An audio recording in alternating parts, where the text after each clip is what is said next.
Hi, இன்றைக்கி நம்ம coconut chutney பார்க்க போகிறோம். இது வந்து ரொம்ப குவிக்காக ஈஸியாக வந்து 3 to 5 மினிட்ஸ்க்குள்ளே பண்ணி முடிச்சிடலாம். இதுக்கு வந்து நிறைய ஸ்டைல்ஸ் இருக்குது, பட் நான் எப்படி செய்கிறேன் அப்படின்னு நான் காமிக்க போகிறேன்.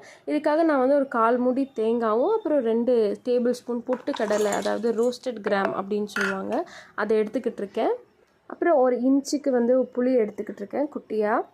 உங்களுக்கு எவ்வளோ காரம் வேணுமோ அதுக்கேற்றாப்புல நீங்கள் க்ரீன் சில்லி பச்சை மிளகாய் எடுத்துக்கோங்க. நான் வந்து 2 எடுத்துகிட்டு இருந்தேன். 1 இன்ச்சுக்கு வந்து இஞ்சி எடுத்துக்கிட்டேன். அப்புறம் கொஞ்சமாக கொத்தமல்லி, நீங்கள் மின்ட் லீவ்ஸும் சேர்த்துக்கலாம். உங்கள் பேலட்டுக்கு ஏற்ற மாதிரி நீங்கள் அதை ஆட் பண்ணிக்கலாம். ஆத்தென்டிக்காக செய்கிற கோகோனட் சட்னியில் வந்து கொரியாண்டர் லீவ்ஸ்லாம் போட மாட்டாங்க.